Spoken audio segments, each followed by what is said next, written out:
And we are live. Welcome, ladies and gentlemen, to the GREYMAN Prepping Show. How's it going, Gray? Oh, man. Doing today? How's everyone doing? Happy Monday. There's Copernicus. There's Copernicus. How you doing, Copernicus? JT is in the house. Yarn Prepper's in the house. I see Amazing Grandma says her Opus 600 expedition came in today. Exodus?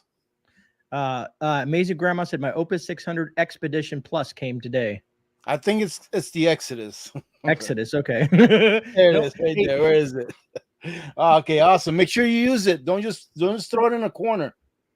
Yeah. Linda says she received her water filtration bag today. She's one of the ones that won the 6-liter bag. That's awesome. Nice. That is good news. There's Jan. How you doing, Jan? So what's going on, Gray? Take it away, man. Well, I want to ask you a question, man. I put out a video today in regards to an e-bike, right, that I did a review on, and I don't expect it to do good because it's an e-bike. It's a review. So I want to ask you your opinion from prepper to prepper. What are your thoughts on an e-bike for emergency preparedness or for emergency transportation? I want to get your opinion on that. I think it's a great idea, and let me tell you why. No, not just because a company sends it to us, ladies and gentlemen, and we get to review it and keep it. Not just because of that. That's a nice little perk. But Gray, do you know that during the Vietnam War, that most of the transportation of goods, equipment, weapons, food, et cetera, that was conducted from North Vietnam to South Vietnam, where the war was going on, via the Ho Chi Minh Trail? Do you know that it was done with bicycles? Wow.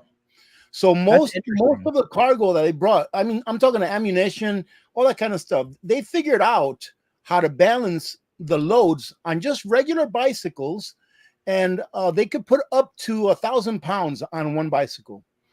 So when I reviewed my very first e-bike, which I've only reviewed one, the UE bike, at first I was like, what would a bike have to do with preparedness?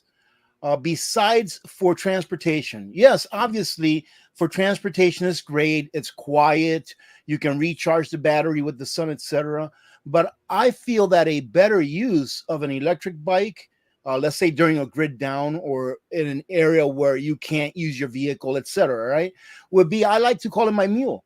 I would like to use it like as a mule, like how they used them during the Vietnam War. Let's say, for example, that there's water near you, but it's not right next door. Let's say you have to travel a mile or two or so to go get some water. Wouldn't it be awesome to have an e-bike with, like, let's say a little trailer attached to it where you can go to your water hole, you can ride down there, and then you can fill up your little trailer with your 10, 15 gallons of water. You have to remember that 5 gallons of water is roughly 50 pounds. And 15 gallons of water, depending on what you're using it for, doesn't really go that far. So if you're going to go down there, let's say on a daily basis, to grab your 15 gallons of water, that's 150 pounds. That's going to be 2 or 3 people minimum doing it if you're just walking. But if you got something like an e-bike, you can be pulling that right behind your little trailer. And if you have more weight on your trailer than what your e-bike can handle, then you can walk your e-bike as you're positioning the throttle where it's enough to walk along up a hill or wherever. I think it's a great idea for preparedness. Thank you. I was just really curious because it took me a while to do that video. And when I finally got it done, I did a lot of research and watched a lot of other emergency preparedness channels discuss it.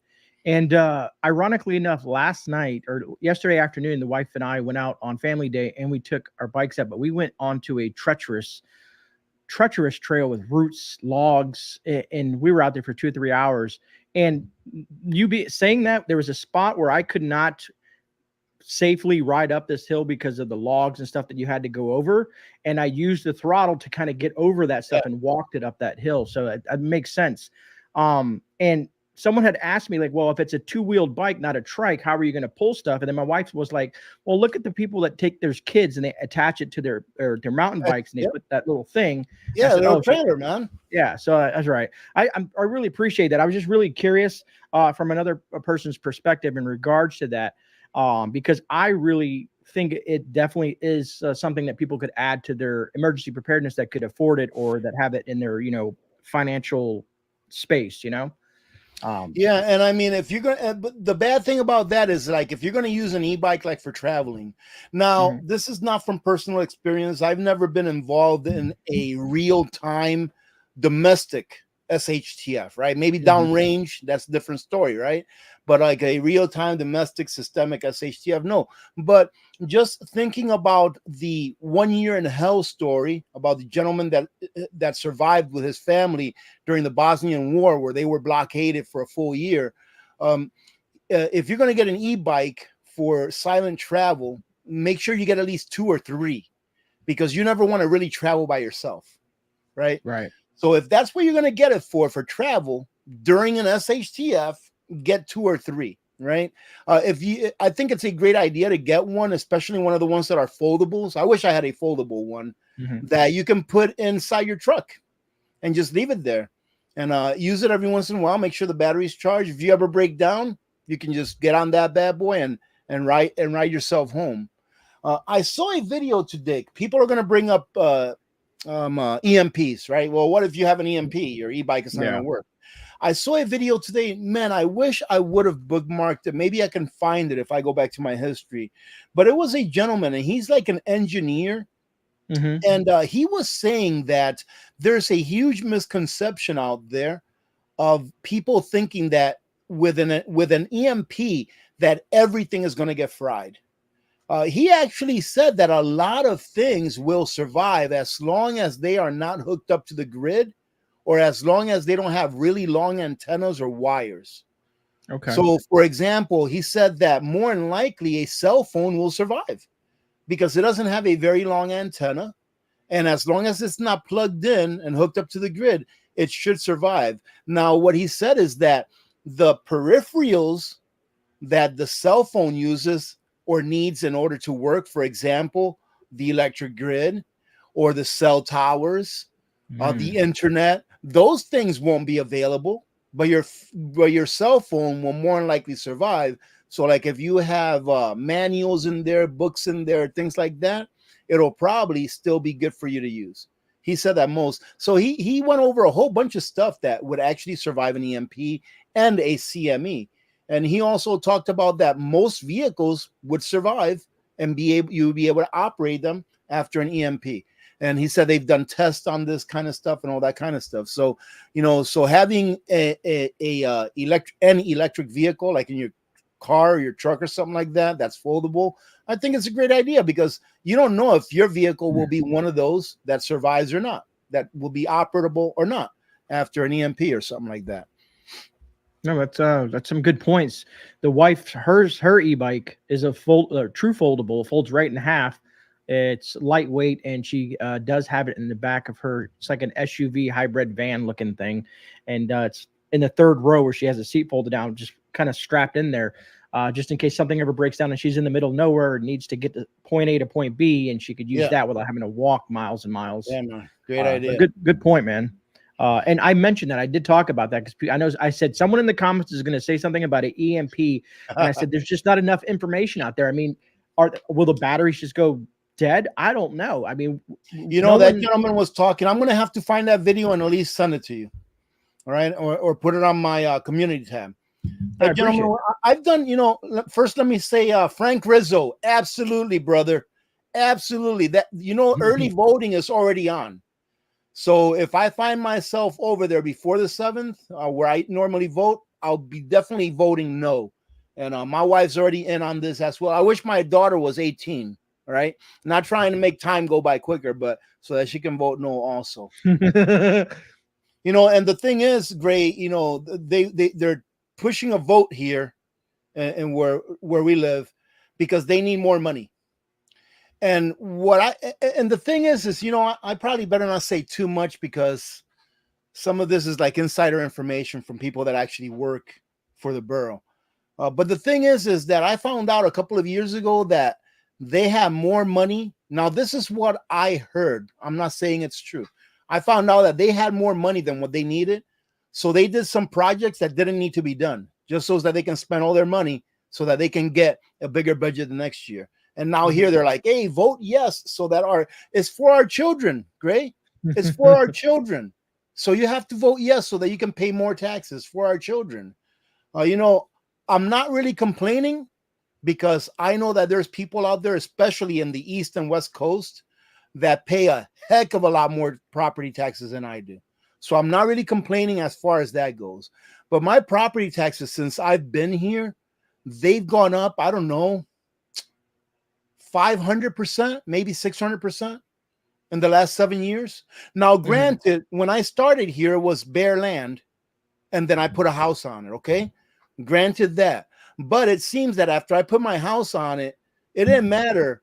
Once it was done, it didn't matter. Every year it kept gaining value, even though all of the property around here was losing value. So yeah, I'm definitely not going to vote yes on that. I'm gonna vote no 100%. They need to deal with the money that they have. They need to deal with the budget that they have. They have to stop taking money from other people. They need to deal with the budget that they have. That's all there's to it. That video that I did for today was the one on Argentina. And we better get used to this, because that's what's going to happen to us. If you haven't watched that video that I put out about Argentina, and that's what it's going to look like for the U.S., except it's going to be 10 times worse than what it is in Argentina. Argentina is actually on the right path now. They're on the right path. But as I've often said, Gray, it's going to get a lot worse before it gets better, right? Agreed. It's a lot worse for them right now. But they've had their first surplus in 18 years. With this new president they have, because he just cut. Anything that they didn't need, he cut. And that's music to my ears, and I don't care who it is. I don't care what the party is. I don't care if it's a man or woman. I don't care. As long as they treat the people's money as what it is, which is the people's money, right? That's how you have to treat it. It's like when you borrow someone's car, right? You treat it very well. You treat it better than yours, probably. You bring it back nice and clean. That's not how most governments are with money. They're like, it's our money. They think it's their money. Governments think it's their money that they have to find a way to take from we the people. So anyways, I don't know what made me go on that rant. Thanks a lot, Frank Rizzo, for making me go on that rant. All right. I don't even remember what we were talking about. It made me think, we were talking about some stuff, e-bike and EMP stuff, but it made me think, so Jeff, remember I told you behind the scenes? Thank you. That Jeff came to visit me. Yeah. So while Jeff was at my shop Saturday, he was there for probably from early afternoon to the evening time, right before I closed. And there was a fire maybe a few blocks down at the military installation, an Air Force installation. The internet went down. I was not able to process any payments in the shop unless they had cash. And he got to see there and watch how many people, it was an old lady and maybe one other person that actually had cash that was able to make a purchase. And the other people just walked out. They said, no, I don't carry cash. I don't do cash. And they walked out. I lost the sales, which unfortunately, but it goes to show that people have this mindset that everything is electronic and they're kosher with that. I don't know. It just made me think about if the grid went down and your cellular service and stuff like that and banking. And I'm just like, it just blew me away that the majority of everyone that came in for that 2.5 hours, there was just they couldn't buy anything, at least for where I was at, because the internet was down. Well, we're going to pay a heavy price, and especially those people. I'm assuming that those people that say, well, I don't do cash, that they're not, they don't have the preparedness mindset. I'm just assuming that, right? Those people are going to pay a very heavy price, because as I was discussing Argentina and everything that they're, you see, Gray, what a lot of people don't understand about debt, right? I'm going to try to put it as simple as possible, because this is how dire a situation that we are in. So this is what people need to understand about debt. First and foremost, I'm going to do it in a very small scale. Let's say that GREYMAN goes out there and he wants to purchase a $50,000 truck, if there is such a thing nowadays, right? And he wants to, and you want to borrow the money to get it, right? So let's say you go out there and you go to a bank and you borrow $50,000. Don't worry about the interest rate. Let's just talk about the money that you borrowed. What did you do when you initiated and completed that transaction of borrowing that $50,000? What kind of an agreement did you make with the bank? Can you explain? Well, I mean, you're putting yourself in debt in your agreement to repay that loan. Exactly. So this is how I look at it. So what you're doing is you're telling a bank, hey, listen, I'm going to sign a contract that what I'm going to do is I am going to use some of my future labor in order to pay you back over time. So therefore, you have not even earned the money that you're paying back. You are mortgaging some of your future labor in order to be able to pay back that loan. So what happens is that the more that you do this, you have a truck, okay, you got a truck payment. You have a mortgage for a house, okay, you got a mortgage payment. You got $30,000 worth of credit card bills, okay, you got credit card payments. You got student loans, okay, you got student loan payments. These loans, these are all mortgages that you took out on your future labor, all right? So that is exactly what is happening with the U.S. And as you pay back those loans with your future labor, those monies that you used to pay back, that money doesn't really benefit you. Unless you borrowed money in order to like build a business that's going to make more money than what you borrowed, all of this money that you borrowed that really isn't benefiting you, you're taking that money out of the economy. You're taking it out, paying back the man for stuff that you borrowed money for 5 years ago, and that money is kept out of the economy and it doesn't really benefit you at all. So what are you doing as you pay back that loan? You're paying the piper, right? But the problem is that if you have an interest-only loan, which is what the United States has, we have an interest-only loan. All we ever do is pay back the interest on the loan, right? And then we remortgage the rest of the loan that we owed interest on. Right. So if all you have is interest bearing loan, all you're doing is paying off the interest, eventually that debt, the principal on that debt is going to come due. Well, where are you going to get that from if it doesn't even exist? And people are going to have to actually give up. That's why in Argentina right now, their peso has been devalued by like 300% roughly. They've got like 300% inflation. And that inflation, this is what I'm trying to get across. That inflation in Argentina of like 300%, that is what it's costing them to pay back that debt. So as long as they need to have inflation at 300% or 260%, whatever it is how long it'll take them to start paying that debt back little by little. So with Argentina, they only have a $44 billion debt. $44 billion, great. That's what we borrow about every 45, 50 days. We borrow roughly, we borrow roughly, what is it? About $1 billion a day we borrow. Roughly, all right. So their debt is about what we borrow in about 40, 50 days. So what do you think is going to happen to us when no one lends to us anymore, and or someone goes in there and says, that's it, we're not borrowing anymore. There's no more deficit spending, because with deficit spending, you have to borrow. What's going to happen? The value of our dollar is going to tank. And the value of the dollar tanking means that it's going to take you more dollars or more hours in order to be able to sustain the standard of living that you live today. Meaning what? That most people's standard of living is going to go down dramatically. So this, if anyone wants a reason to get ready, to get prepared, don't worry about war. Don't worry about EMPs. Don't worry about coronal mass ejections. Don't worry about Yellowstone. Don't worry about a financial collapse. Don't worry about any of that stuff. All you need to worry about is our finances in the United States, our loan, our debt, right? If you just need one thing to worry about that, and that should motivate everyone to get as prepared as possible in every single way that they possibly can.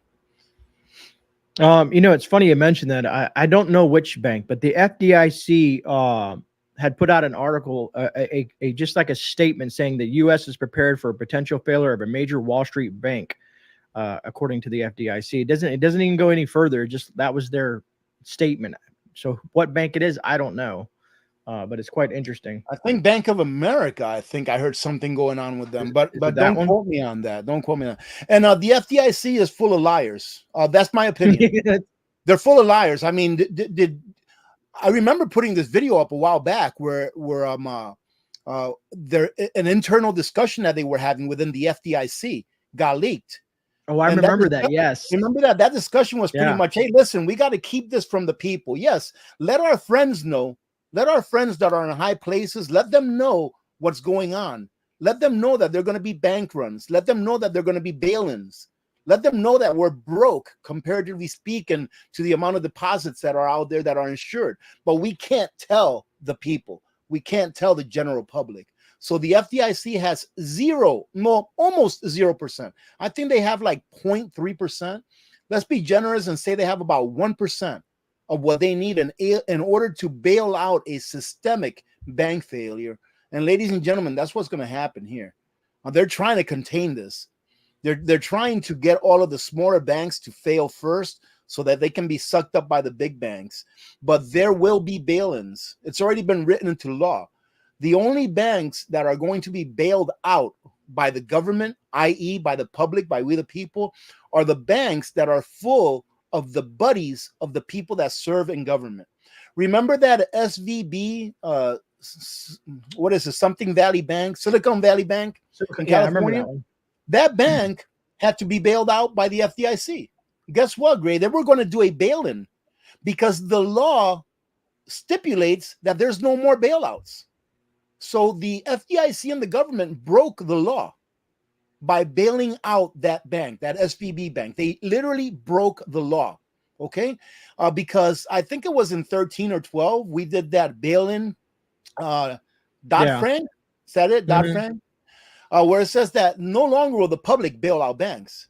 But do you know why they decided to bail them out instead of bailing? Because most of the customers there were billionaires. There was a whole bunch of billionaire customers there with billions, not millions of dollars that would have been used to bail in the bank, and they would have gotten stuck with worthless stocks or shares of stocks instead of their money. So I'm assuming, and this is me just assuming, is that a lot of those customers that had a ton of money in there, remember Silicon Valley? In Silicon Valley, there's a lot of rich people. A lot of those people knew people up in Washington. They're like, hey, you got to bail it out, not bail it in, because they didn't want to lose their money. So those smaller banks will not be bailed out. They will be bailed in, and then they will be consumed by the bigger banks. That's my opinion. So every time that you hear someone tell you, I'm not a financial advisor, I have to say that because I'm on the internet, to get your money out of the bank, that's why, ladies and gentlemen, because you, the commoner out there, the wage earner, right? You do not matter to the people that make the decisions that will result in whether you get to keep your money or whether the bank gets to keep your money. So you have to protect yourselves in every way possible, not just money, but get prepared. You know, I caught something in the core of my eye. I paused it over here on this side of the screen, on the other screen. Mario123. I guess he was in that line of storms. Either Nebraska or Oklahoma. He said it did. He said I only caught this part of it. He said, yeah, it did reach my house, but the flood was bad enough that it shut all the roads that there was no way to leave the house or go to town to get food. Oh, wow. So there you go. Hey, someone's got a great question here. How you doing, Randy Brown? Good to see you, my friend. Is there any good news out there? No, there is good news, Gray. I mean, there really is. And I'm not being sarcastic or anything like this, Randy, but the good news is this, is that although those things that we talk about on this channel and on a lot of other channels, mainly those things that they don't talk about on mainstream media, news channels and stuff like that, is that the bad news is that these things will come to pass, right? That's the bad news. But the good news is that they haven't yet.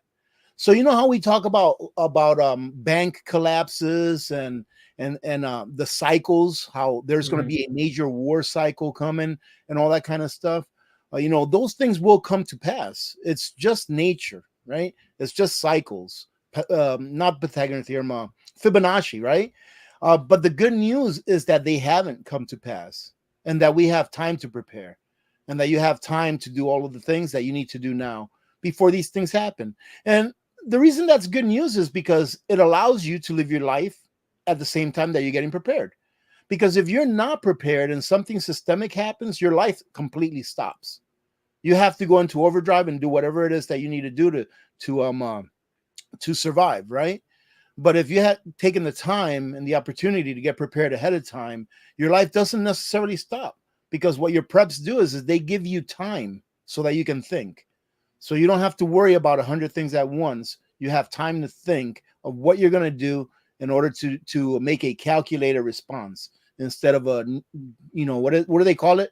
Knee-jerk reactions. Yeah, instead of a knee-jerk reaction, right? So I mean, that's good news in a way. But when you look around, I don't want to sound like, it's not the end of the world. But when you look around at our world, man, it's full of bad news. It really is. And the reason being is because I believe that we the people, we the human beings of this earth, have allowed a select few people, i.e. government, to get away with murder.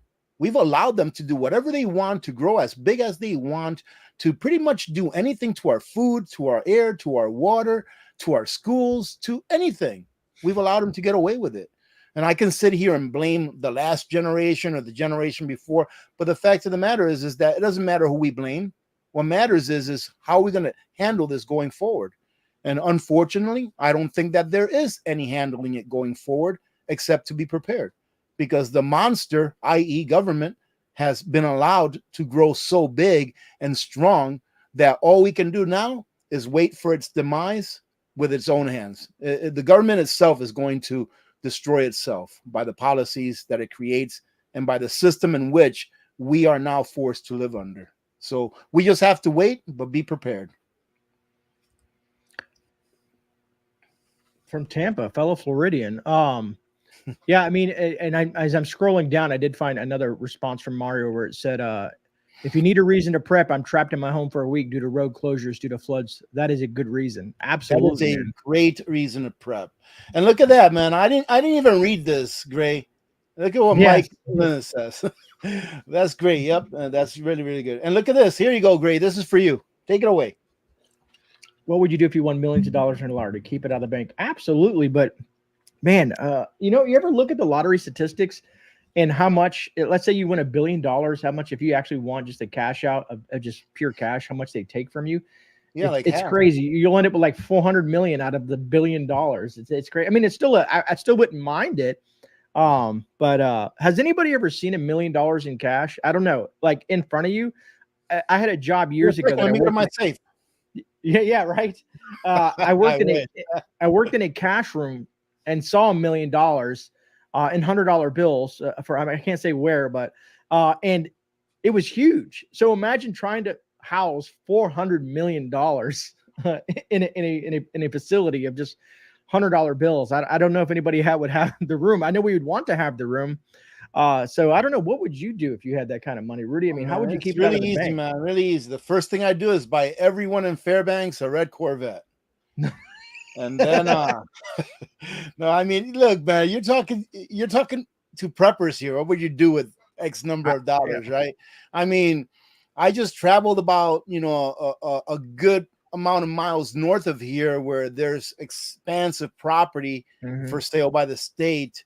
And I mean, what's the name of that guy in Texas that builds bunkers? Oh Man, yeah, what's yeah, his name? Atlas, Nate. Atlas, I Yeah. think. Yeah. Forget it. Zuckerberg's got nothing on me, man. I would make the awesomest bunker in the world. Yeah, fully stocked, everything you could possibly need, every weapon, every piece of food, man, medical. That would be amazing feat. I'd be out there. Yeah. It'd be out there just us, like 2 or 3 of us out there, and that's it. Like, hey, why do you have 30 years worth of food in this bunker? It's like, just in case. You never know when I can't get to the supermarket. Yeah, I get a lot of slack sometimes when I do this pantry haul videos, and the people are looking behind me at all this food, and they're like, "Why do you have all that? You know what I mean? What are you doing?" And I try to explain to them, but it just seems no matter what you do, some people just you can't get through to them, and I feel bad because I'm like, folks, eventually, it's not only them that I'm concerned about, it's the people that depend on those folks. You know what I mean? Look at 20 on pump 5. He would buy. I would buy OUPES. Listen, I would buy OUPES and I would make it an American company. Everything would be made here in America, right? And unfortunately, though, an OUPES 1800 instead of costing $500 would cost $4,500. But it'd be an American company, right? That's all there's to it, right? But I'd be having giveaways all the time. That would be so much fun, Gray. Like, to like do let's say we have, what do we have? 400 people here, right? 431 people. Okay. And all of a sudden, I'm a millionaire. I won hundreds of millions of dollars. Nobody knows about it. I'm like, okay, everyone here, go to winner. I'm only kidding now. This is just go to winner chicken dinner 2@gmail.com and send me your address so that I can go ahead and send you a $10,000 check. Because you can give $10,000 to anyone tax free, right? That's awesome. That would be so awesome. But hey, wishful thinking, If only, man. If only. Great. If I had that kind of cash, there would be signs. Oh, I'd wonder how many mason jars I would have buried. Thank you, Tammy. He'd have so many mason jars buried that it create a sinkhole. Yeah, Yarn Purpose says, "Hey, Rudy, you have my address." Patricia says, "Sign me up." Hey, this is 100% off topic, but I was reading a story before we came on, and it was unfortunately something terrible happened in I think it was in North Carolina today.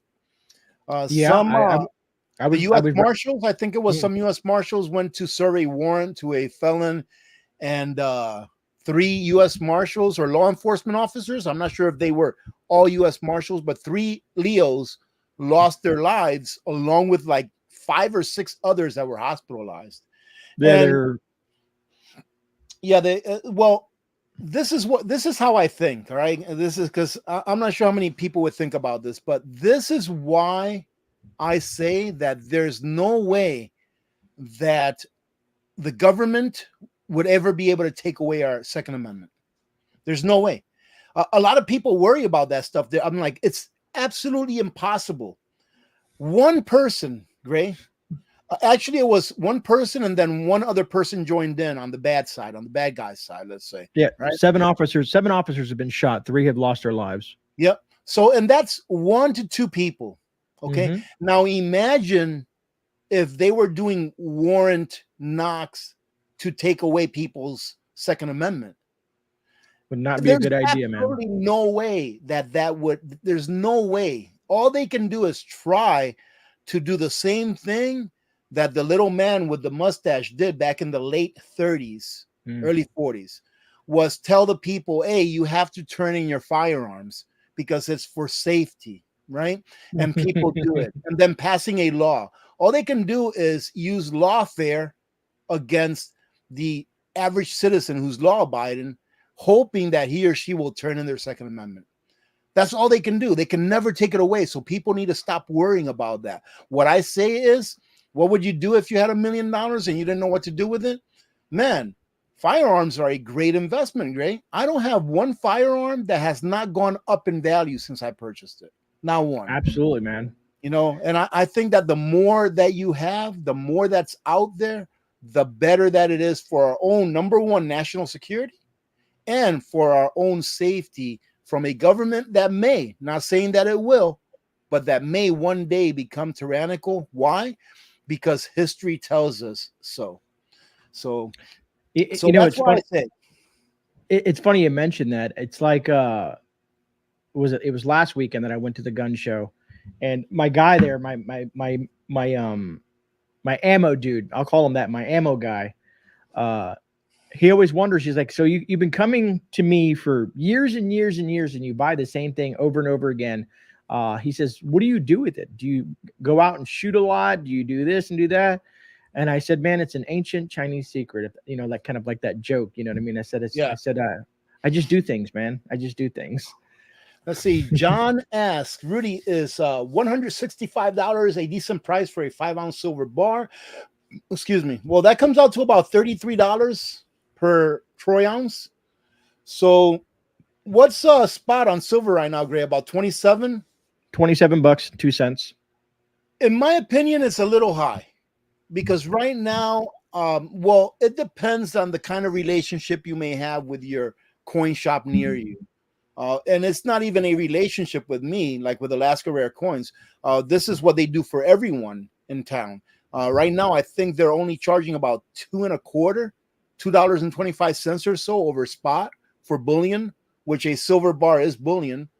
So in my opinion, a little too high. However, listen, John, if that's the only price that you can purchase it at, because you may be purchasing it from, let's say, an internet store, like SD Bullion is probably going to be a little higher than $2.25 over spot as far as premium. But if that's the only price that you can get it for, and you're doing dollar cost average, I'm fine with it, man, because I never care what the price of silver is. The only time I lied. The only time that I care what the price of silver is when it gets slammed. When it gets slammed and it goes low, $2 or $3, whatever, I care about that because that's when I take out my dry powder and I go buy some more, right? That's when I back up the truck. That's the only time I care what the price of silver is. But on a month-to-month basis, when I do dollar cost averaging, every month, my wife and I sit down, we do the bills, and we're like, okay, how much can we spend this month on silver? And we're like, okay, we can spend $200 this month. I don't care what silver is. I'm going to go get whatever $200 can get for silver. And I'll even tell you, like last month we could only spend $200 on silver. That's it. It got me 18 ounces of silver. But, and you know, like some people would say, man, you should have just topped it off with 20 ounces. I'm like, no, that was our dollar cost average. You know, we stick to our plan. You know, we don't try to divert too much. That was our dollar cost average, and that's how much we spent. It actually came out to like $204 or something like that.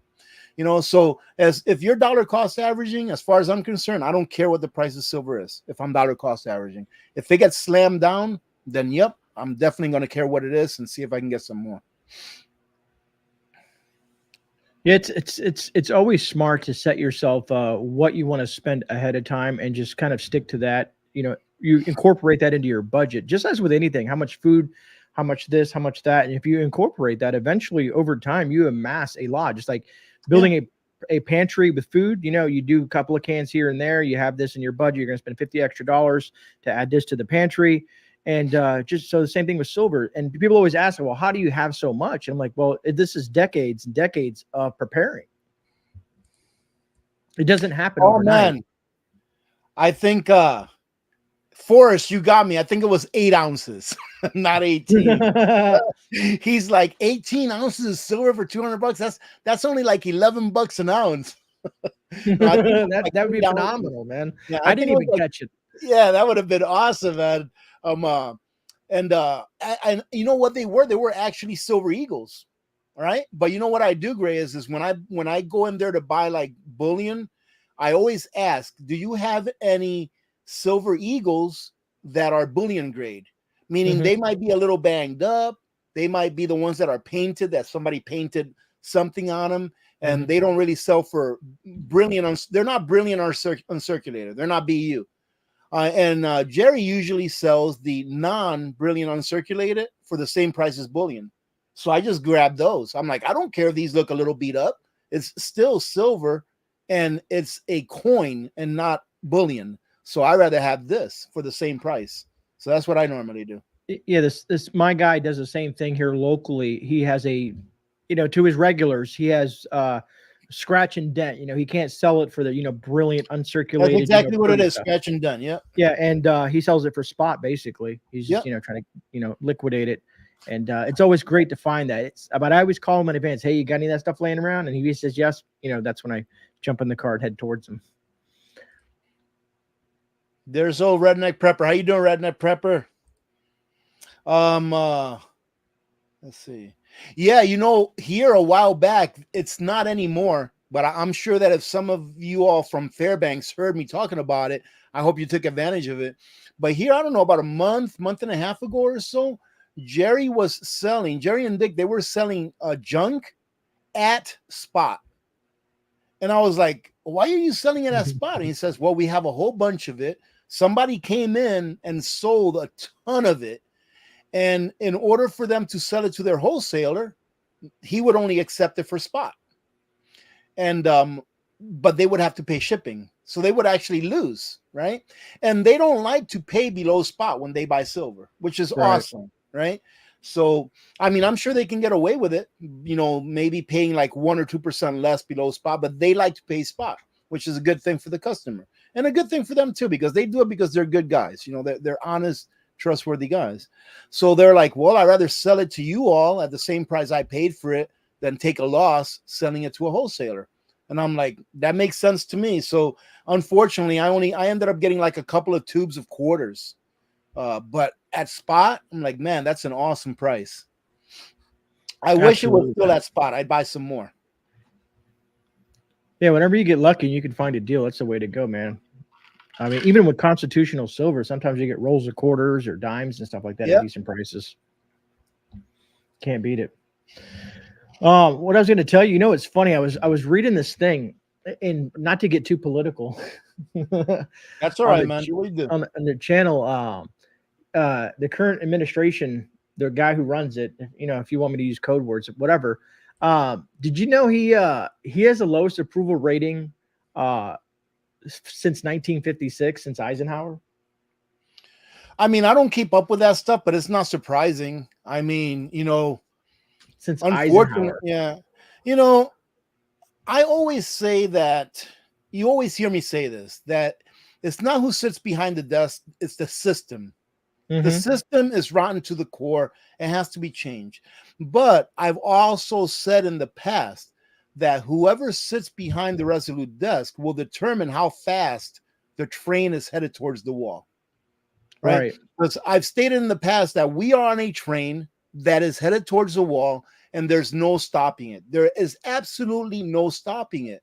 But it does make a difference if the train is going 150 miles an hour or if it's only going 30 miles an hour. And the guy that's in the sitting behind the desk now, either he or his handlers, they've got their foot on the pedal all the way down, and that train is headed towards the wall at 150 miles an hour. Now, I believe that this is being done on purpose. The United States of America is being destroyed on purpose from within, right? I agree. It's the only thing that makes sense, Gray. It's the only thing that makes sense. Why would anyone leave their door wide open, not knowing who is coming in to their house, not knowing what they're bringing into their house, especially when they have so many enemies around the neighborhood, right? So I just pretty much said what no normal American person would do with their own home. No normal person will leave their door wide open in the middle of a neighborhood that is crowded with other people that hate you, right? Same thing with the world. We may not want to think it or believe it, but there are a lot of countries out there that hate the United States of America. And you can choose whatever the reason is. Anyone can sit here and say, it's because of this, and that. It doesn't matter why.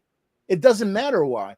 But what really matters is that we've left our doors open so that anyone from any country that is our foe can come on in and do whatever they want to our infrastructure, to our people, to our food, to whatever, right? We left it open. Now, what administration with any common sense would do that unless they were trying to destroy America, right? What administration with any common sense would borrow 40% of all the money that's ever been created in the United States since its inception in a matter of like 2 years, knowing the amount of inflation and price inflation that that's going to cause?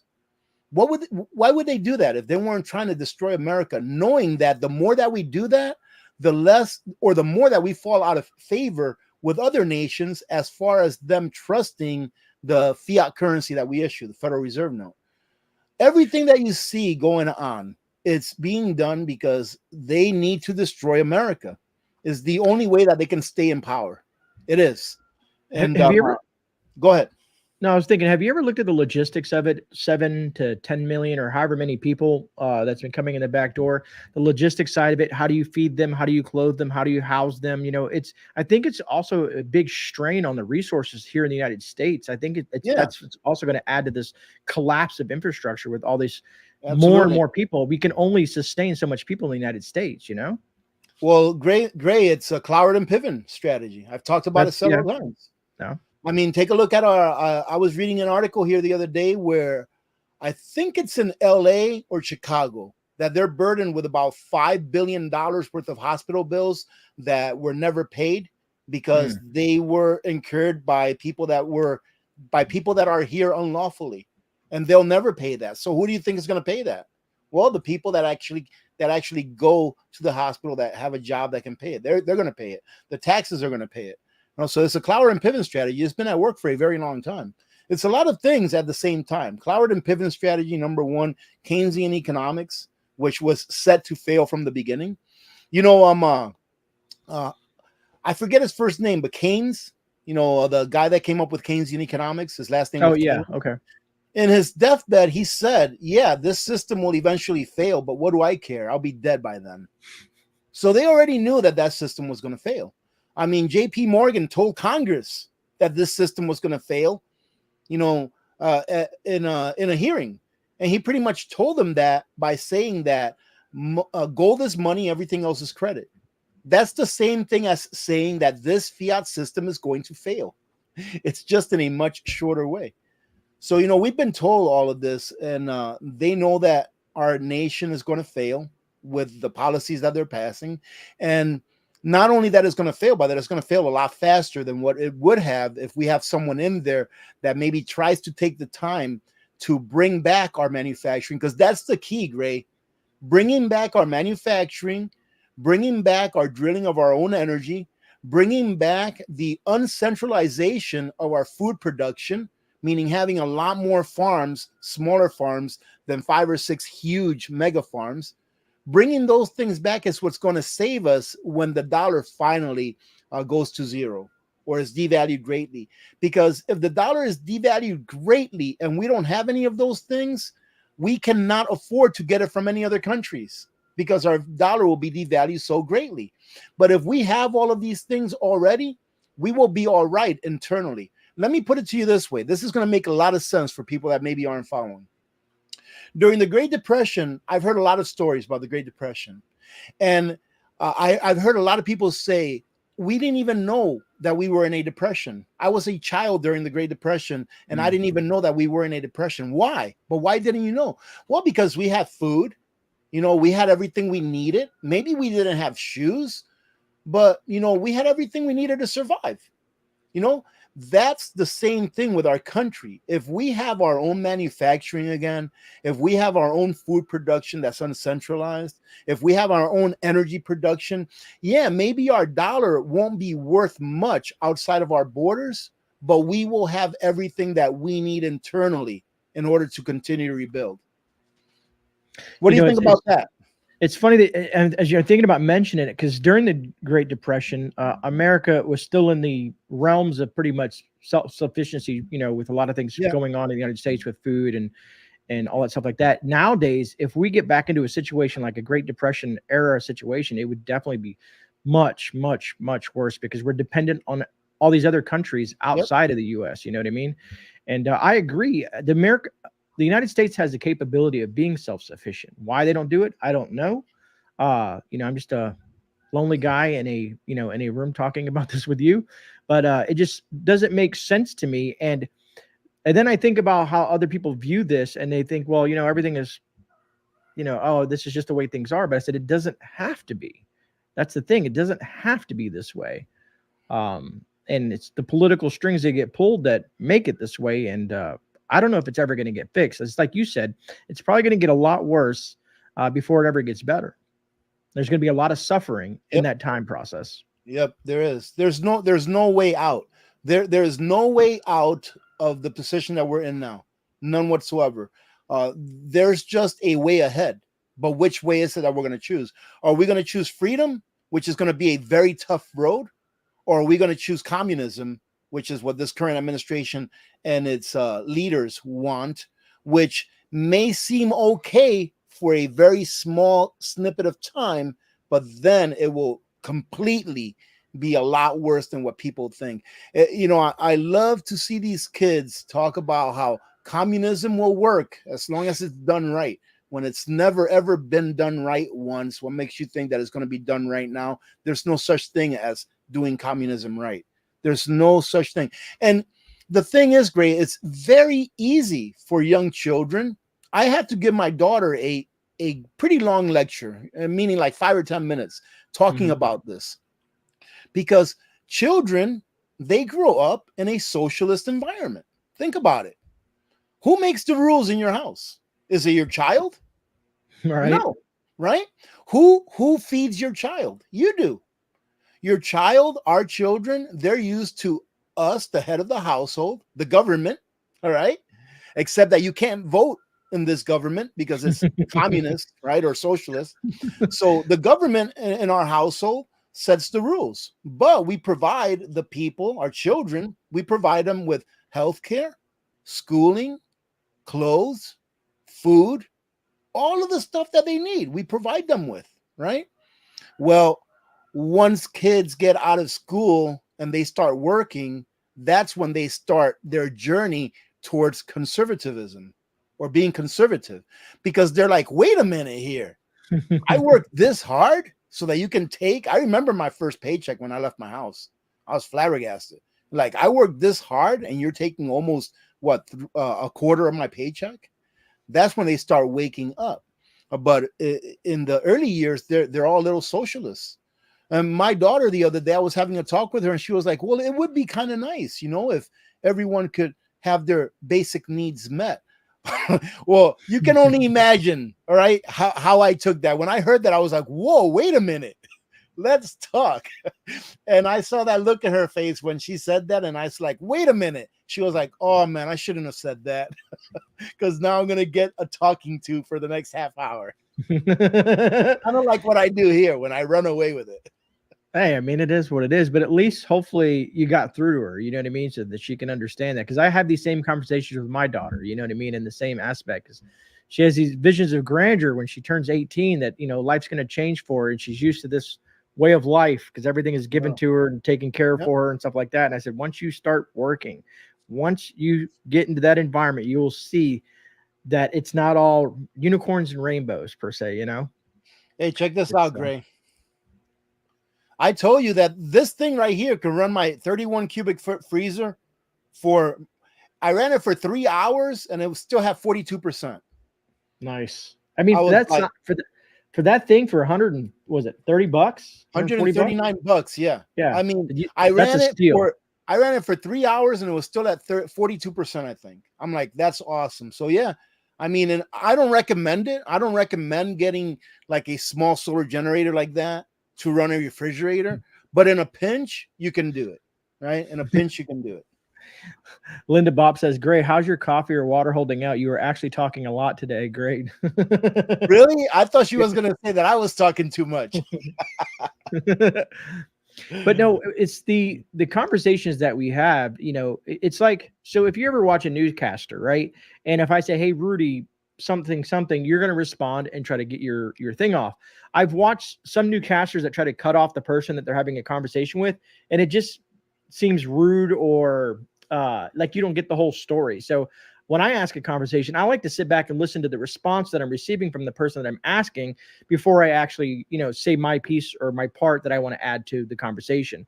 So that's why I like the way we do our things, because I want you to finish your train of thought. Because if you're like me and I say, what, Rudy, and I say something, and then 2 minutes later, you're like, I forgot what I was going to say, because that happens to me all the time. Yeah. Well, hey, let me see. JD Min 4 asked, what model of fridge is that? It is a if you watch my video on that little Opus 600, I show you the fridge. It's huge. This refrigerator is huge. Like I said, 31 cubic foot. I don't know what the model number is, but it is a Samsung. It's a Samsung, and it's one of those that is super, super efficient. So yeah, and I mean, I was pretty impressed that it could run, but it could be that on an older model, let's say, maybe it won't run it for that long because maybe it's not as efficient. But that Samsung, very efficient, and it did run it for that long. So pretty awesome. Yeah, I saw Steve Ness says, do mini fridges use less power than regular sizes? From my experience, they do, because of the size of the size of the compressor. Also depends on how much power draw that it does, and how fast. I mean, it depends what you have, you know. Because my little one over there next to my deep freezer, that one probably, as I'm looking right now, my EcoFlow over there is sitting at 16 watts, and I have all the lights in here on it. Because they don't draw that much because they're all LED, but also the deep freezer and the refrigerator. And I can tell when it kicks on because it'll jump up to about 60 to 140 watts.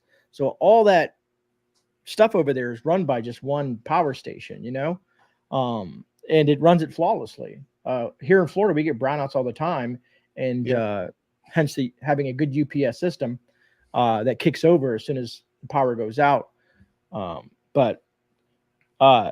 So that it's like you said, it depends. I would not use a 600 water, you know, in a worst case scenario, an emergency, you know, if you have some other means that you want to keep everything cold and stuff like that. But definitely, what do you think, Rudy? Probably 1800 watts, maybe a little bit higher. Well, I mean, it really for a day. Yeah, it really depends on or watt hours. Sorry. Like, let's say, for example, you live in an area where you're used to having a power outage for 12 hours at a time. Mm-hmm. And so, and I never want to tell you what you should get. I want to tell you how to figure out what you should get. So I'm not sure if you remember this video that I did, but I even revisited this on one of my previous videos with the Mega 5, I think. Yeah, with the Mega 5. The video is titled something like how long can my Mega 5 power my house without sun, or something like that. Oh yeah, I remember that one. There's something out there. I don't have it in here. I have it in the house. There's a watt meter. Oh yeah, and it's like less than $20 on Amazon. Check out my Amazon storefront. I think they're like $12. And what you do is if you want to find out what size solar generator you need in order to power your refrigerator for 24 hours, let's say, what you do is you go buy one of these watt meters. Like I said, they're like less than $20, and it's very worth it, in my opinion. You go ahead and plug in the watt meter to the wall outlet, and then you plug your refrigerator into the watt meter, and you start your timer, and you leave it on there for 24 hours. And in 24 hours, that watt meter is going to record the total number of watt hours used during that 24 hours. The total is going to record the lowest number of wattage used at any given time, which is of no use to me really, but it's also going to record the highest number of wattage used at any given time. So you'll know what the surge is. So for example, you know how some refrigerators have a compressor that makes the electricity surge? Mm-hmm. You'll know what the very highest wattage is. That way you'll know, well, if this thing has a surge of 1200 watts, maybe I should get an 1800 instead of a 1200, right? That way you'll know that it'll surge really good, and there's no way it's going to turn off your solar generator, right? So it'll tell you all that information, and then you take that information that you have and you decide, well, how long do I want to be able to power my refrigerator in case of a power outage? For 12 hours? For 24 hours? For 36 hours?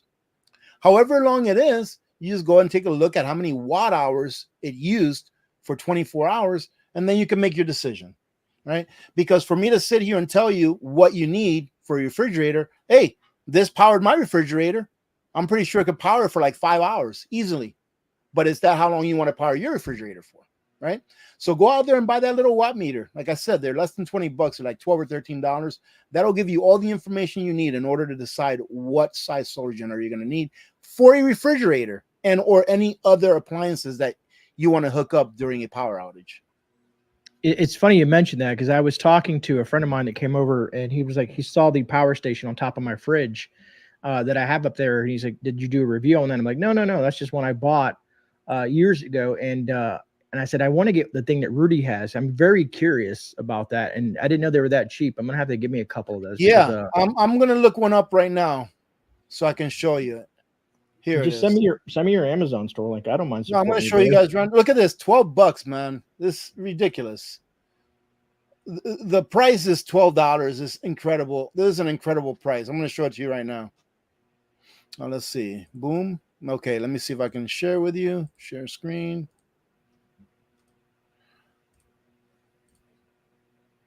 That's it right there. Look at that. $11.99. So you can't go wrong with that. If you guys want to find that, check my Amazon storefront. It'll pop right up when you click on the the stuff that's got all the stuff that I share out there, all of the things that I reviewed and or use. So I mean, you can't beat that for 12 bucks. And it gives you so much information that, I mean, you can't really get that information any other way. And you can actually buy a 2-pack for like $20 for $19.99. Alaska Prepper. Yep. You keep yours pretty updated, man. I wish I would do that to mine. Well, every time that I review something or look at something, like, people always ask me, where do you get this? Right. So like I did a little payday prep the other day, and I showed some curry, some Japanese curry, which, man, is delicious. I love Japanese curry. And someone asked me, where can I get this? And I'm like, all you got to do is take a look at the pinned comment, because I already got used to people always ask me, where do I get this? So I always leave a link on a pinned comment if I'm showing something off, especially if it's something that I've never shown before. That way people can go take a look at it and know where to get it. It was surprising to me because they're actually cheaper on Amazon than they are at the commissary over here. But oh well. Trying to see the one that you sent. Is it on your storefront? Oh, there it is. I found it. Upgraded watt meter. Here we go. Got it. Yeah, the watt meter. Yeah, it should be that same one for like 12 bucks, right? Yeah, it's 14% off, $11.99, 7 modes. All right, add to cart. Actually, I'm going to get 2 of them. Yeah, you know what? When I purchased that was a few years back. I think I paid like 20 bucks for it. And my channel was a lot smaller. So I only bought one. But that one that I got, it's never failed on me. It's always done the job. You know, it's a simple thing to get. Yeah, I agree. And I want to appreciate that. Let's see. Ultra Mega Patriot says, my husband said he wants to get a solar generator. One thing I always recommend, ladies and gentlemen, is that before you get a solar generator, unless you like live in an apartment or something like that, get a gas generator first. All right. Get a gas generator first before you get a solar generator, because you can control how much gasoline you put away to power that thing, but you can't really control whether the sun's going to be out that day or not. Right? I've been oh great, did I tell you? I think I told you this in our before we started our live today, that I've been running my freezer and both of my freezers and my refrigerator now for like the last week on nothing but the sun, 100% the sun. And I'm getting so much sun now that I'm thinking about running my hot water heater also just off the sun. So, well, let me just finish this saying this real quick to people. If you have a solar generator, because you bought one for preparedness purposes, ladies and gentlemen, use it.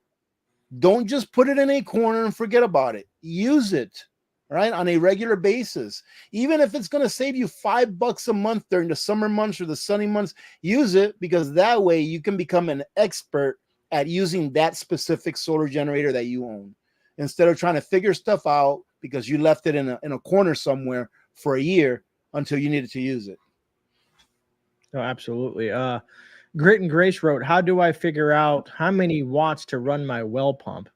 And the problem is we need to know how many watts your well pump needs. You know what I mean? Like, what's the specs on your well pump? Then you Well, got to it do the might be a math. 240. A lot of depending on how deep the well is, it could be a Mhm. 240. But if it's not, that watt meter right there, the same one that you purchased, that Mhm. watt meter has a max of 3,680 watts, meaning that you can put as many as 3,600 and change watts through it without it tripping. Oh, So if your nice. well pump takes less than 3,600 watts, then you should be able to figure that out, unless your well pump is directly wired to your breaker box. Mm. If that's the case, then what I would do if that were the case is I would actually call an electrician and see if he can splice into the wiring to give me a plug that I can plug somewhere to give it power in the case that we had a power failure and you wanted to plug it to a generator or something like that. And they can do that. What they can do is they can go ahead and divert or splice into the wire, into the power wire that goes into the pump, splice into it and get a switch, like an on-off switch. And then off of that switch, give you a plug that you can actually plug into a generator or something. That way you can turn it on and off whenever you're not using it to plug into a generator. It's like a safety thing, but I'm sure that they have a more updated system than that. That's what I would do if I were doing it myself. Yeah, I was going to add to what you were saying. Is I see some people in the comments is you probably want read each power station, each company has different things in their manual, right? You should probably follow them because it's bit me in the butt. Put it that way. I'm going to leave it at that. That you probably, if it says you should keep it, check it every 60 days and give it a charge. Some of her, or longer, just read the instruction manual and go by their specifications, because the last thing you want to do is have a power station. You bought it, you're so happy, and you put it to the side and you forget about it. 3 years later, something happens, you go to use it and it's non-functioning. So you want to kind of keep an eye on it, just like you would do with your generator maintenance. On your generator every year or every few months, depending on what your situation is you probably want to do power station maintenance per se on your thing, just to make sure it's all functioning properly. Let me take these two comments because they're both really good. John asked, "Can you connect two of the 600s together for more power?" No, you cannot do that.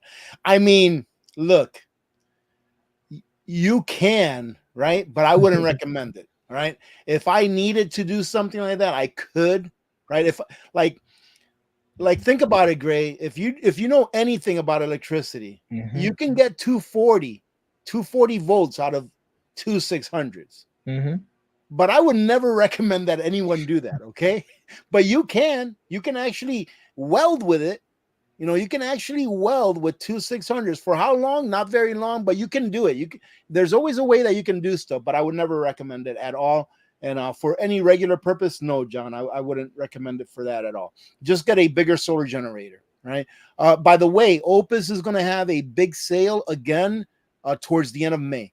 So if you're in the market for a solar generator now, just wait till the end of May, except for the 600.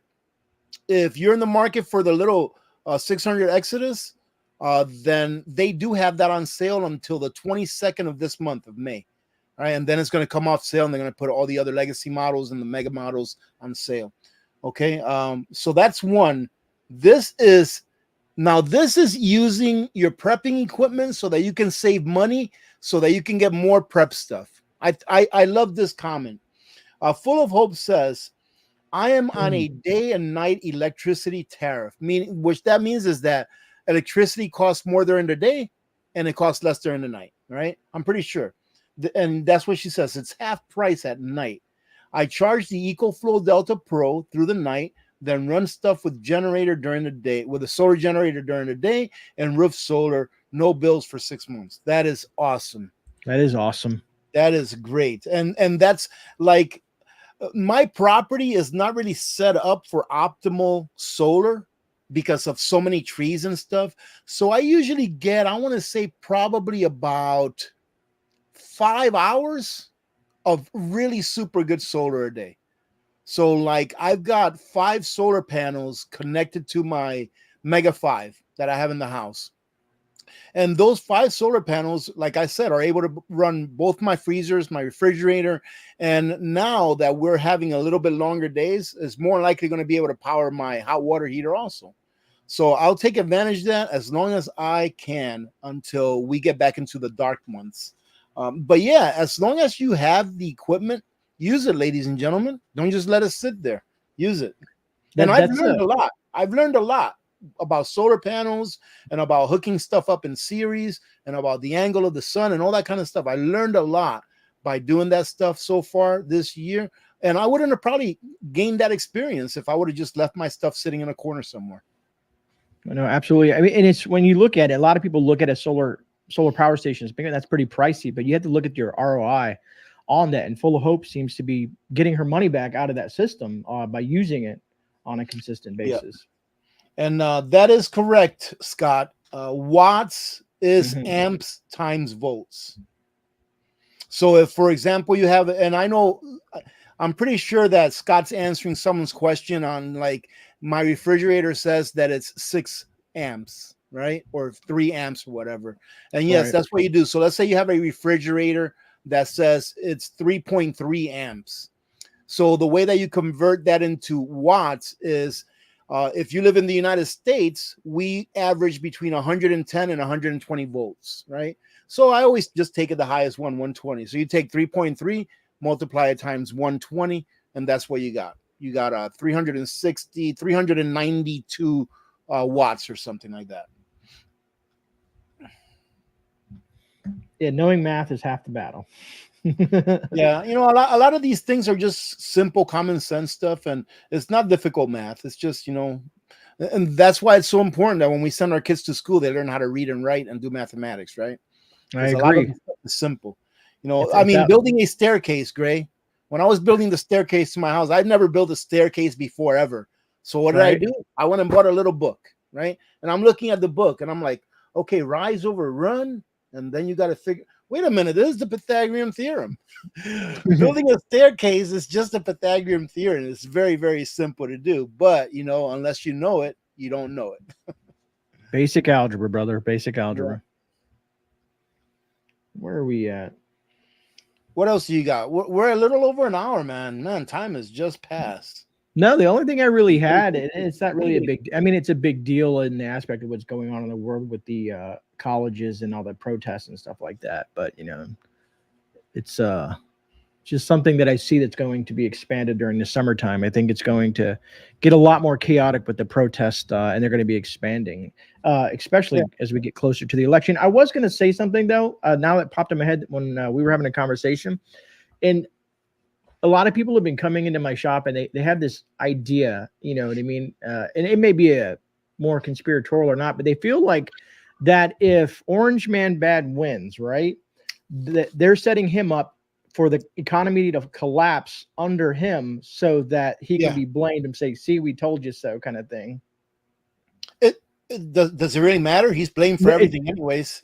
Right. I know. And that's what I told him. I said, he can cure cancer and it'll be a bad thing. I said, so I wouldn't be surprised. I mean, look, Gray, I've got a lot of problems with what Donald Trump did during his presidency. I agree. I'm right there with you. With certain there's issues, a whole bunch of gun laws. But the fact of the matter is this. I rather have someone on there, number one, that can read a sentence, all right? And I'm not making fun of people that are sick or people that have dementia or anything like that. I'm not. Right. But I'd rather have, you know, someone told me once, that they really like Biden because he's such a nice guy. I'm like, whoa, I'm like, one of my favorite and very best commanders that I had downrange was not a nice guy. He was not a nice guy, but he brought us back home alive, right?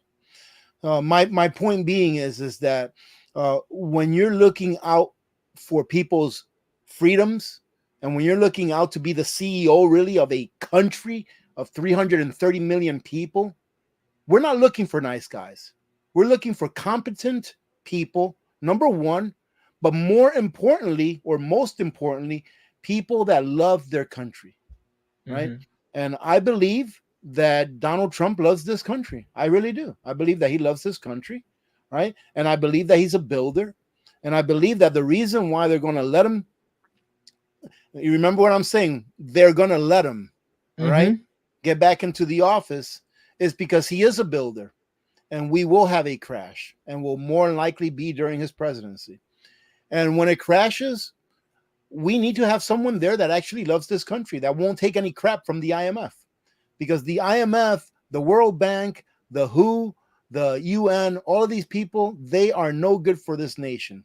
All they're doing is they're taking their time before they go on to the next one. And in my opinion, the next one for these NGOs, non-governmental organizations, is going to be China.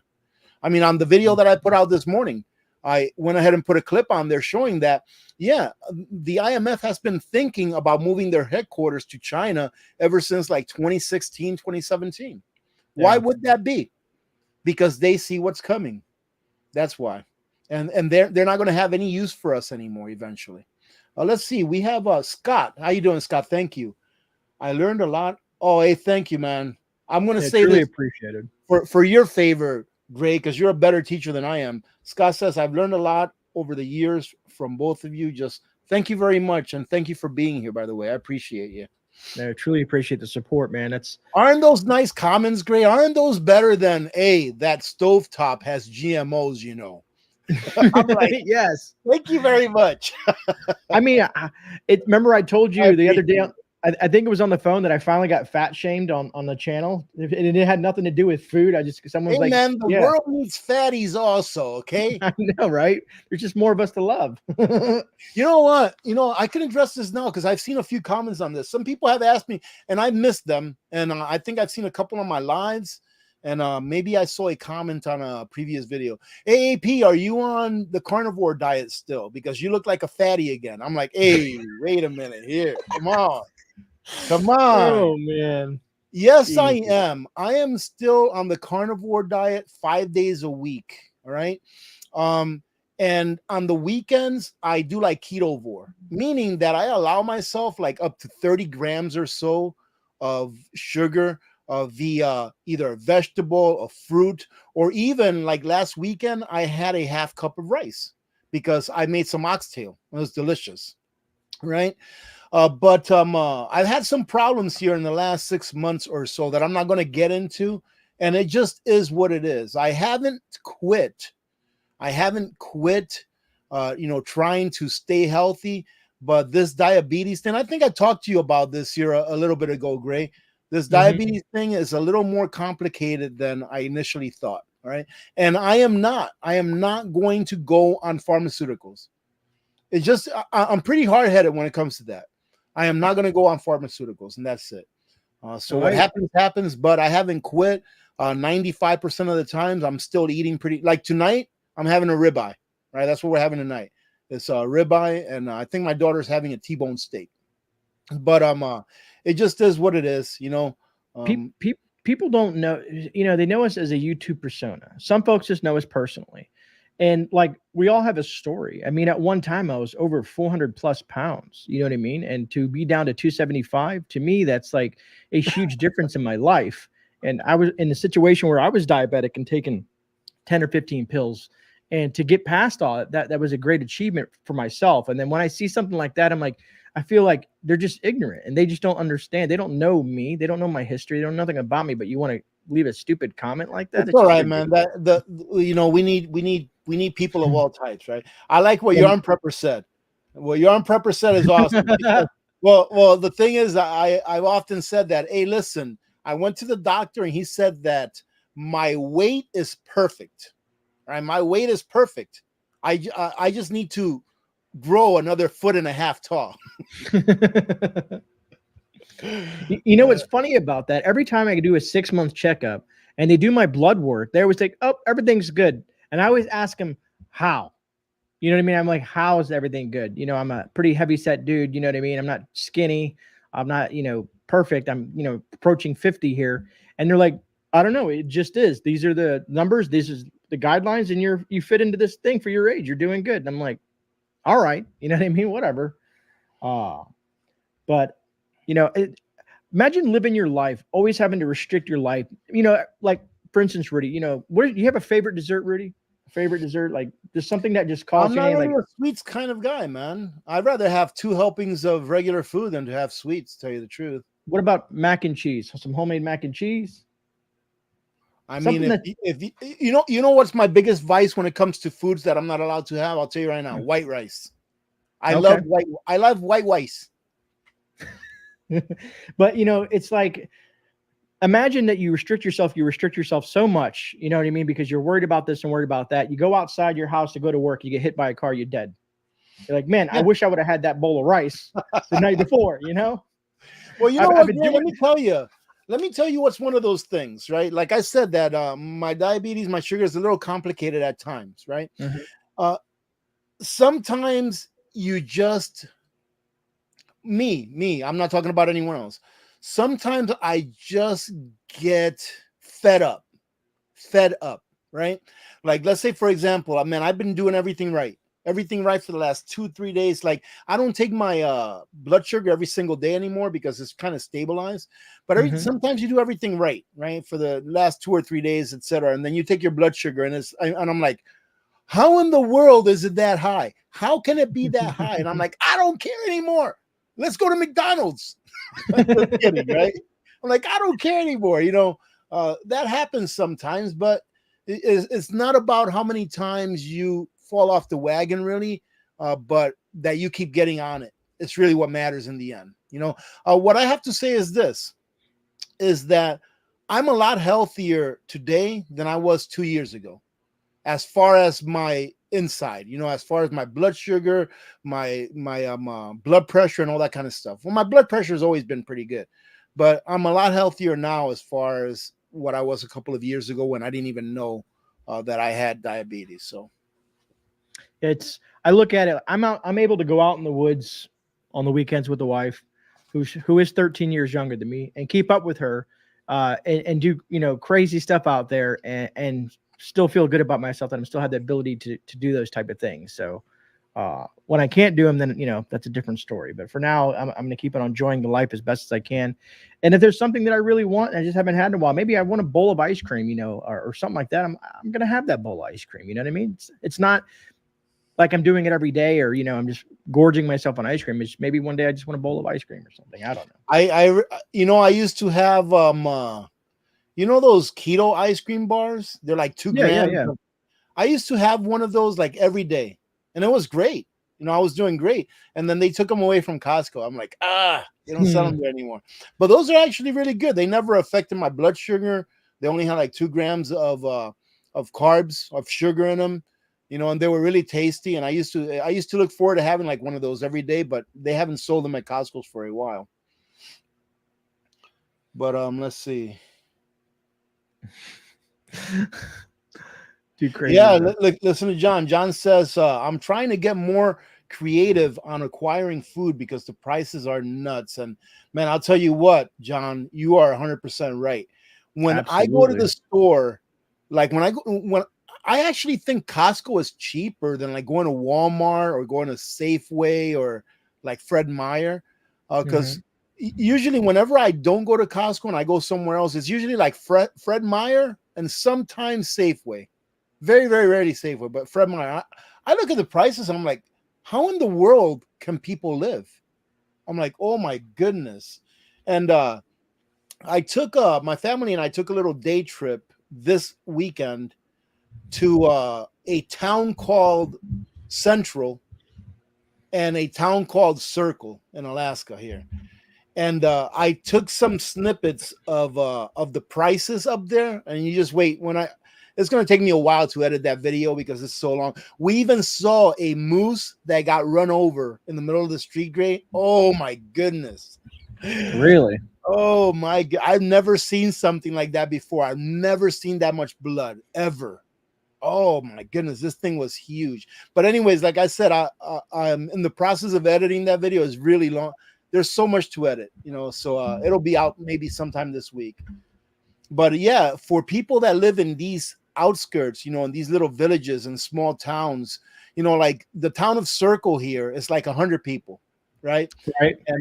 And then the other town that was on the way there, Central, I believe it's called, it was a little bit bigger, but it only had a one-stop shop for everything. We stopped at a little place that was the gas station. It was the restaurant. It was the movie rental place where you can go rent movies. It was the bar. It was the convenience store and supermarket all in one. Wow. Really, you know, good. It's like my type of town, man. I would love to live in a little town like that. It's a really tiny town. You made me think of something. that I read earlier in the week. This was interesting. It says the U.S. had the highest rate of people struggling to afford enough food to feed themselves and their families of all G7 countries in 2023. Just imagine that, man. Yeah, exactly. I mean, Thomas Jefferson was 100% right. You know, one day you'll wake up on the sidewalk of the streets that your father's built. Bankers and politicians will own it all. They're going to steal it all. 26%. Yeah. So it says, did you guys get the chance to? Did you see the movie Civil War yet, Gray? No, I felt like I don't need it. Everybody already talked about it. I mean, I'll watch it. I just don't feel like going to the movies to watch it. Yeah, it's worth watching. Yeah. So what I do is all the movies like The Road, The Book of Eli, all those type of movies, I have built a collection. When they come on, I store them for my own personal use. So when the apocalypse has happened, I have entertainment to watch. But I keep a digital form of these movies just because I'm one person to analyze it, and I will be adding it to my collection as well as with my ebook or to my ebooks, my audiobooks and stuff like that. So well, I'll try to tell you about that Civil War movie without spoiling it. All right. In my opinion, it did not add much benefit if you're trying to use it as a movie that you can get preparedness advice from, right? Mm-hmm. So, like, in my opinion, it added zero like prepping benefit as far as I can see. But to me, it was entertaining. That's it. So to me, it did what a movie's supposed to do. It entertained me for an hour and 46 minutes or something like that, whatever it was. But as far as like if you compare that movie to the book 1 second after, complete 1 second after is a prepping manual, you know, is a prepping book, you know, if you read it the right way. That movie Civil War, it was just for me entertaining. That's it. There's certain movies that I will hold in higher regard. Like, I mean, I know you've probably watched The Road. Yes, that is a very disturbing movie, man. Yeah, there's some parts on that movie that I will not watch again. Yeah, that to me it's a bleak look in a SHTF situation, man. Yeah.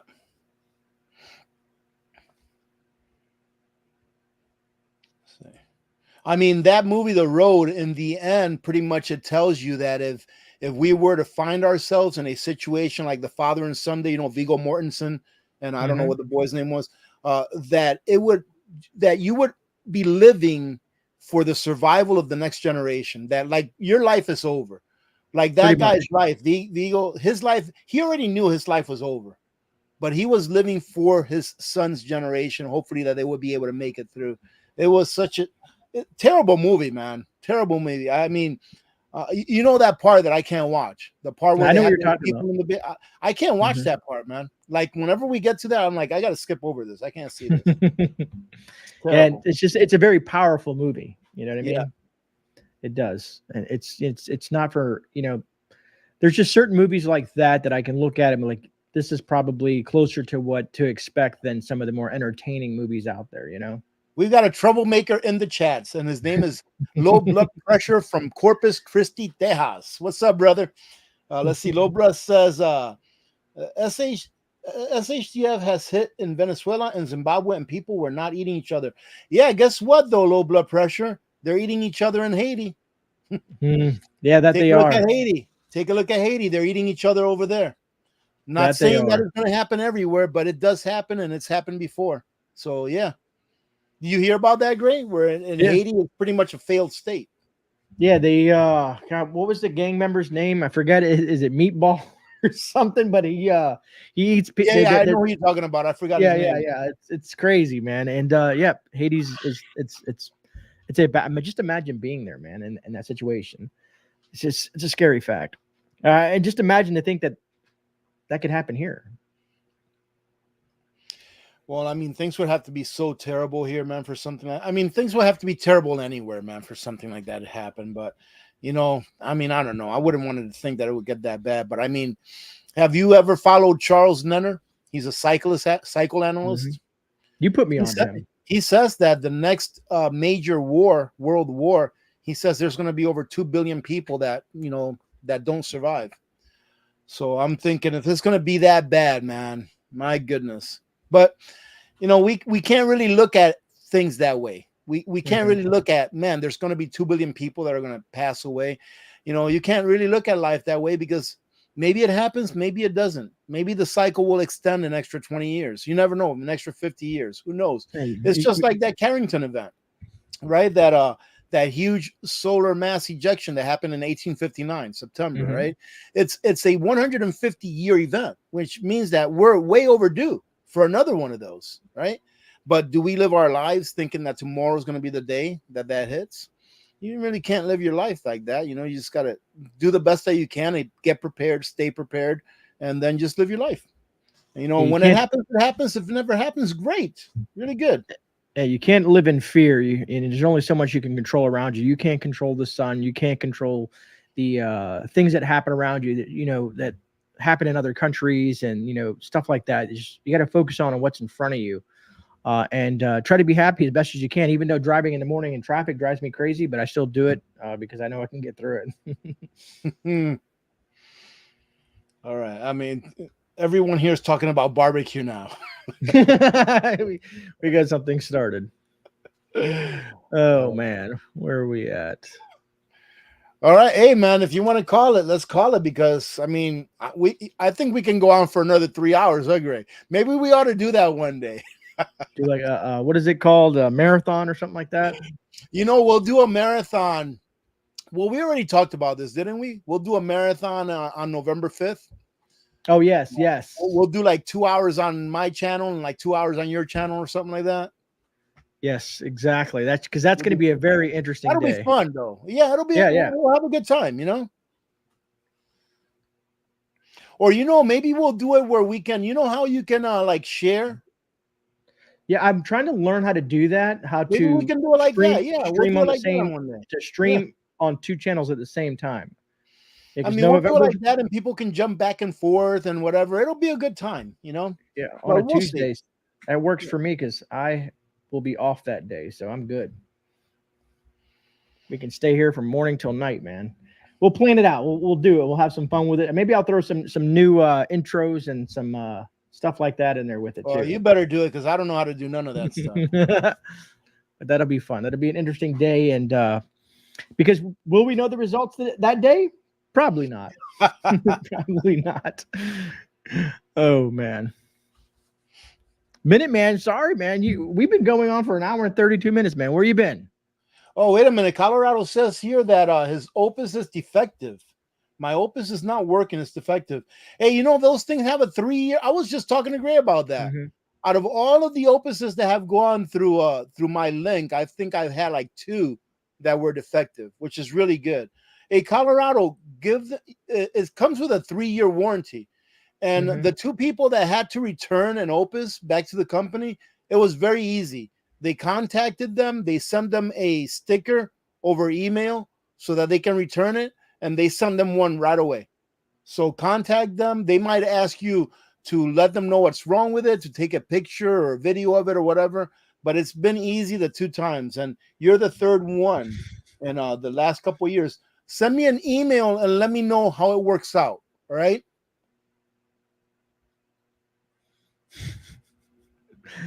Oh, man. Otherworld Lasher, thank you. Truly appreciate the support, man. That's weird. Let me see here. I know you're looking at. Oh, congratulations. Yeah. John asked, do I have a PayPal? Don't worry about it, brother. Don't I do have a PayPal, but if you're, ladies and gentlemen, I better mention this now, like I never ask for money. All right. If you want to support what I do, being here, you're supporting what I do. You're supporting the channel. If you want to support what I do, another thing you can do is use my links, only if you're going to buy one of those things. So if you're going to go on Amazon and buy whatever it is, use my link. I get like between like 1% and 4%, right? From Jeff Bezos. Instead of it going in his pockets, 4% come in my pockets, depending on what you buy. But, if you want to support the channel, do those things. And if you do feel, like you want to donate something like money and do a super chat, if you cannot go into your pantry and say to yourself, man, I am good to go, If you go into your pantry right now and you see that there's holes in your pantry, or you can buy this and put it in the, don't give me a super chat. Don't join the Ladies and Gentlemen's Club. Don't join my Patreon. I want you to be able to say to yourself, I am good to go before you send even one red cent my way, because you want to support the channel, right? But you can support the channel in those ways, but I'll never ask for money. Anyone that does a super chat is very much appreciated, but remember that I would rather you take that money and buy a pound of pasta with it if there's a hole for pasta in your pantry first and foremost, okay? So thank you for asking, though, John. I appreciate that.